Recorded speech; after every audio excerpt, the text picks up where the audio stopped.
और अब बात विधान परिषद चुनाव की। एमएलसी चुनाव की तारीखों की घोषणा हो गई है। आरजेडी ने अपने उम्मीदवार भी घोषित कर दिए हैं, लेकिन एनडीए और कांग्रेस की तरफ से उम्मीदवारों की घोषणा नहीं की गई है। इस पर आरजेडी ने तंज कसा है। आरजेडी नेता और पूर्व मंत्री विजय प्रकाश ने कहा कि एनडीए और कांग्रेस को आरजेडी के टक्कर के उम्मीदवार नहीं मिल रहे हैं, इसलिए घोषणा करने में देरी हो रही है।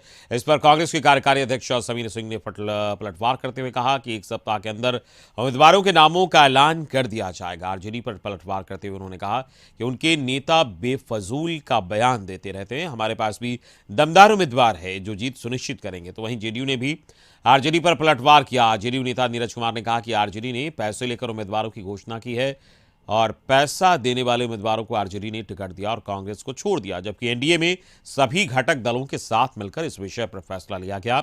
इसके साथ ही नीरज कुमार ने जीत का भी दावा किया है। क्या कारण है कि एनडीए में अभी तक जो है यह हिम्मत नहीं जुटा पा रहे हैं चुनाव लड़ने का कि कैसे तेजस्वी यादव के उम्मीदवारों से जो है हम टक्कर लेने का काम करेंगे। अभी तक भारतीय जनता पार्टी हो चाहे जेडीयू हो, अभी तक औपचारिक रूप से अभी तक घोषणा नहीं करने का काम किया। और कांग्रेस भी ठीक उसी तरह से, क्योंकि कांग्रेस देख रहा है भारतीय जनता पार्टी और जेडीयू के लोग कैसे उम्मीदवार उतार रहे हैं, उसके अनुसार उतारने का काम करेंगे।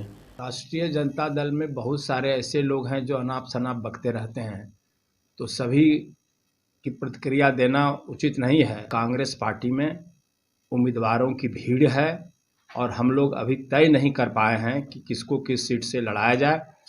विचार मंथन जारी है। पार्टी हाईकमांड की स्वीकृति के बाद हम अगले सप्ताह तक निश्चित रूप से प्रत्याशियों की घोषणा कर देंगे। तो औपचारिक घोषणा तो एक प्रक्रिया है, लेकिन आपने तो कांग्रेस पार्टी के साथ जो व्यवहार किया, जो सीपीआई माले के साथ और सीपीएम के साथ उनको राजनीति का झुंझुना पकड़वा दिया, उनको कोई हिस्सेदारी नहीं दिया। चूंकि आर्थिक रेस का घोड़ा अगर खोजेंगे तो उसका एकाधिकार केवल और केवल राष्ट्रीय जनता दल को है।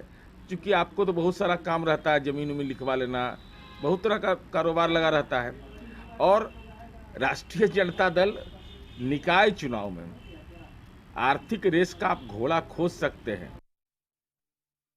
चुनाव के लिए कांग्रेस की लिस्ट जारी हुई है। कांग्रेस ने 8 उम्मीदवारों के नामों का ऐलान किया है। कटिहार से सुनील कुमार यादव को टिकट दिया गया। पश्चिम चंपारण से मोहम्मद अफवाक अहमद को टिकट दिया गया। मधुबनी से सुबोध मंडल उम्मीदवार होंगी कांग्रेस की। तो कांग्रेस ने 8 उम्मीदवारों के नामों का ऐलान किया है और एमएलसी चुनाव में ये पहली लिस्ट जारी हुई है कांग्रेस की ओर से और 8 उम्मीदवारों के नामों का ऐलान किया गया। कटिहार से सुनील कुमार यादव को टिकट दिया गया है। पश्चिम चंपारण से मोहम्मद अशफाक अहमद को टिकट दिया गया और मधुबनी से सुबोध मंडल कांग्रेस के उम्मीदवार होंगे।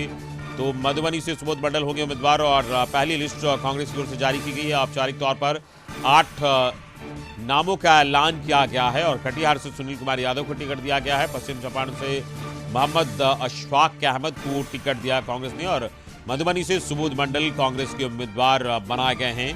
तो पहली लिस्ट जारी की गई है कांग्रेस की ओर से और लगातार बयानबाजी का दौर चल रहा था कि कांग्रेस अपने उम्मीदवार की घोषणा अब तक नहीं की है और अब ऐसे में कांग्रेस की ओर से ये उम्मीदवारों की घोषणा की गई है।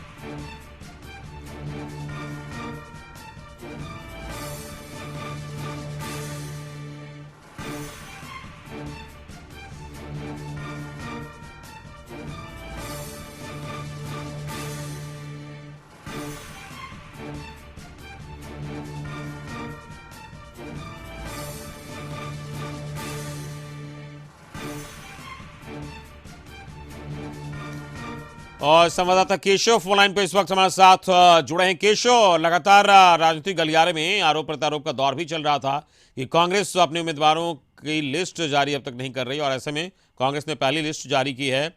क्या जानकारी मिल रही है?